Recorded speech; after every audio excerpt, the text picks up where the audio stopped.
Ya, ada tiga tadi. Pertama, amalkan 3 kul sesudah sholat. Kedua, amalkan 3 kul pagi dan petang 3 kali.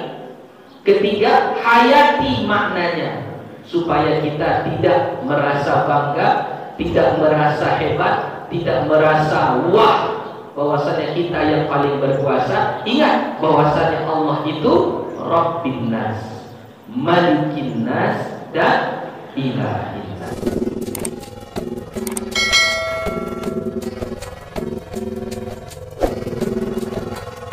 Sebagai Tuhan, seperti yang terjadi pada Fir'aun, dia mengatakan, Ana Rabbukumul A'la, saya adalah Tuhan kalian yang maha tinggi.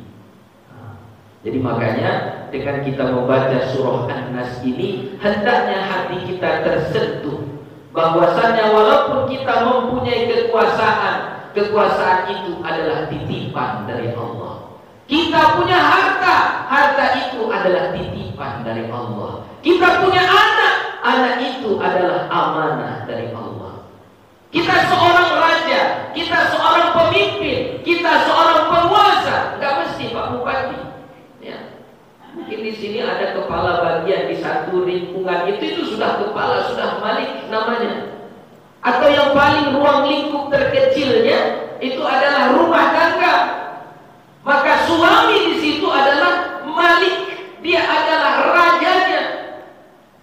Maka jangan sekali-kali kita merasa kitalah yang paling berkuasa. Ingat, itu semua akan diminta pertanggungjawabannya nanti di akhirat. Ya. Jadi makanya Bapak Ibu yang dirahmati Allah, mungkin salah satu penyebabnya kenapa Nabi suruh kita baca surah An-Nas ini setiap selesai sholat pagi dan petang 3 kali. Salah satunya supaya mengingatkan hati kita bahwasanya semua ini adalah titipan dari Allah, ya, yang bisa dicabutnya kapanpun, yang bisa diambilnya kapan dia mau, tanpa bisa kita cegah, tanpa bisa kita halangi. Lanjut, min syarril waswasil khannas. 4 menit lagi. Ya, al-waswas dan al-khannas itu adalah sifat dari syaitan. Ya. Waswas, kapan dia disebut waswas? Kapan dia disebut dengan khannas? Waswas itu memberi bisikan-bisikan tak baik. Ya, itu waswas. Misalnya masuk waktu sholat, dibilang nantilah, nanti. Tanggung ini nantilah. Nah, ini lagi nonton misalnya. Atau lagi ada kerjaan, tanggung ini nanti. Atau kalau yang mau bayar zakat misalnya, rugilah kalau kita keluarkan zakatnya besar ini. Mau bersedekah aja, janganlah, simpan aja untuk sekolah anak. Itu was-was. Mau baca Quran, belajar baca Quran, malulah, gengsi. Kita udah pejabat di sini, masa masih belajar lagi. Itu was-was dari syaitan. Maka ketika itu disebut syaitan itu was-was. Ya. Ada kalanya dia khannas. Khannas itu ketika manusia ingat kepada Allah, dia sembunyi, dia lari. Nah, itu khannas. Tapi kalau ketika manusia itu lalai, dia datang lagi. Nah, untuk memberi was-was. Itu sifat syaitan. Was-was dan khannas. Ya, alladzi min syarril waswasil khannas. Jadi jangan dipisah, ya. Jangan disebut khannas itu nama syaitannya, sifatnya waswas, bukan. Dua-duanya al-waswas dan al-khannas itu adalah kedua-dua sifat dari syaitan. Kemudian lanjut ayatnya, alladzi yuwaswisu fi sudurin nas, yang memberi waswas di hati manusia.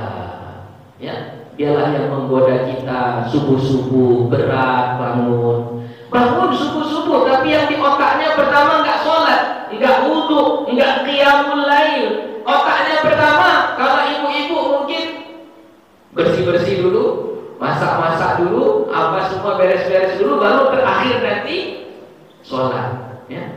Balik sama kayak mengajarkan anak kita, membangunkan anak kita pagi-pagi itu. Bangunkannya itu jangan nak bangun, nanti terlambat sekolah. Itu bagus, ya.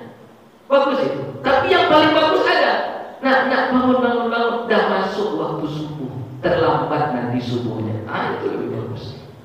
Ya. Jadi dari awal ditanamkan kayak gitu. Kita begitu juga, bangun pagi-pagi, yang di otak kita adalah ini saya mau sholat. Kalau bangunnya kita sebelum subuh, tahajud dulu. Saya mau tahajud dulu. Walaupun 2 rakaat cukup lah, 2 rakaat cukup. Ya. Jangan kita masuk kepada was-wasnya syaitan tadi. Terakhir, minal jinnati wan nas. Ternyata yang memberi was-was itu ada dari 2 jenis, jinnah dan nas. Jinnah itu apa? Jin, ya, jin. Kenapa dia disebut dengan jin? Karena dia nggak nampak. Kenapa bayi itu disebut janin? Karena dia tersembunyi di dalam perut ibunya. Makanya janin namanya. Kalau udah lahir janin lagi namanya? Enggak. Janin itu bahasa Arab. Bahasa Arab, diambil dari bahasa Arab. Ya. Ketika Nabi Ibrahim berpikir mencari Tuhan, mana Tuhan ini? Falamma janna, ketika datang malam dia nampak bintang, inilah Tuhan. Dia nampak bulan, inilah Tuhan. Kemudian bulan hilang, datang matahari, inilah Tuhan. Itu pakai kata janna, malam. Udah malam kan gak nampak.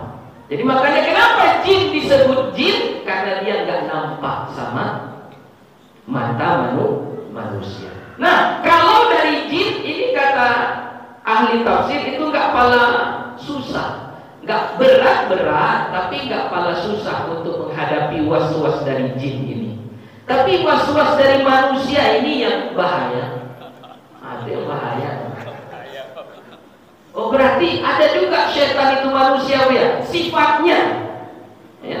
Dia ini manusia, tapi ada sifatnya setan. Contoh, kalau mau mengeluarkan zakat ini, zakatnya 12 juta. Wah, 12 juta beli HP udah mantap itu. HP jelek, mengeluarkan zakat 12 juta. Belilah HP dulu. Nah, itu yang lebih parah, lebih parah. Kalau setan gak nampak dia, kalau jin gak nampak, cuma bisikan hati saja. Jadi gak ada masalah. Nah, itu makanya hati-hati. Cari kawan yang bagus, ya. Cari kawan yang bagus. Ingat, ini hanya sifat. Jangan nanti ketika ada kawan kita menghasut, ayolah kita ambil aja lah ini. Sekali ambil aja, nyogok, ada orang nyogok misalnya. Sekali ambil aja, sudah itu udah taubat kita. Oh, setan kau ya, ada kayak gitu. Itu sifatnya aja ya. Nggak boleh. Sama kayak jin. Apakah jin itu semuanya setan? Tidak. Ada jin yang beriman. Ya, jadi jin yang sifatnya mengajak dalam berbuat dosa, mengajak kepada kemaksiatan, itu namanya setan. Sama kayak manusia. Apakah semua manusia setan? Tidak. Hanya manusia yang menghalangi kita untuk berbuat kebaikan. Tapi itu sifatnya. Jadi setan itu sifat. Makhluknya 2, jin dan manusia. Iblis itu apa dia? Iblis itu termasuk daripada jin. Ya, makanya kalau kita tengok ayatnya itu, ketika Allah menyuruh semua sujud hormat kepada Adam, fasajadu, maka sujud semuanya illa iblis, kecuali iblis. Di situ masih pakai kata iblis, bukan syaitan. Kenapa? Karena dia belum menggoda. Tapi ketika dia sudah dikeluarkan dari surga, lalu dia berusaha menggoda Adam untuk membuat kemaksiatan, maka ayatnya fa'azallahuma syaitan, bukan fa'azallahuma iblis, tapi apa? Fa'azallahuma syaitan. Di ayat lain fawaswasa lahuma, fawaswasa, pakai waswasa asyaitan. Ya, jadi ketika jin punya hasrat untuk menggoda manusia melakukan dosa, maka ada sifat setan pada dirinya. Ketika manusia punya hasrat untuk menghalangi manusia berbuat kebaikan, berarti ada sifat setan di dalam hatinya. Saya rasa cukuplah ya, waktunya sudah lewat 4 menit. Itu saja, semoga pertemuan kita yang singkat ini bermanfaat ya, dan mudah-mudahan apa yang kita baca tadi bernilai ibadah dan bisa diamalkan. Setidaknya menurut Buya ada 3 tadi. Pertama, amalkan 3 kul sesudah sholat. Kedua, amalkan 3 kul pagi dan petang 3 kali. Ketiga, hayati maknanya supaya kita tidak merasa bangga, tidak merasa hebat, tidak merasa wah bahwasanya kita yang paling berkuasa. Ingat bahwasanya Allah itu Rabbin Nas, Malikin Nas, dan Ilahin Nas. Itu saja. Mohon maaf atas segala kekurangan dan kekhilafan. Insyaallah kita akan bertemu di bulan 2 nanti. Semoga Allah panjangkan umur kita dan selalu dalam kesehatan. Masuk doa. Ya, kita tutup dengan doa. Lillahi ta'ala al-Fatihah.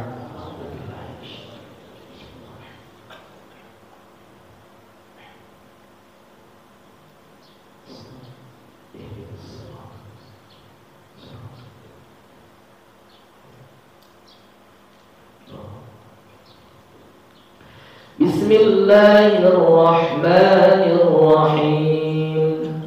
Alhamdulillahi rabbil alamin. Wassalatu wassalamu ala nabiyil karim wa ala alihi wa sahbihi ajma'in. Rabbana zalamna anfusana wa illam taghfir lana wa tarhamna lanakunanna minal khasirin.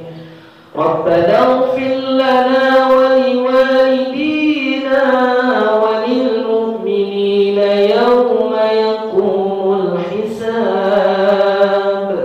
Rabbana ighfir lana dhunubana wa israfana fi amrina wa thabbit aqdamana wansurna 'alal qawmil kafirin. Rabbana hab lana min azwajina wa dhurriyyatina qurrata a'yun waj'alna lil muttaqina imama.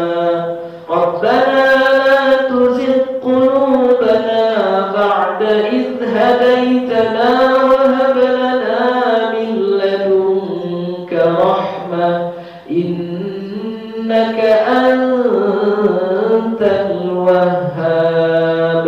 Rabbana tawaffana musliman wa alhiqna bis salihin. Rabbana atina fid dunya hasanah wa fil akhirati hasanah wa qina adzaban nar. Wa sallallahu ala sayyidina Muhammadin nabiyil ummi wa ala alihi wa sahbihi wa baraka wa sallam. Walhamdulillahi rabbil alamin.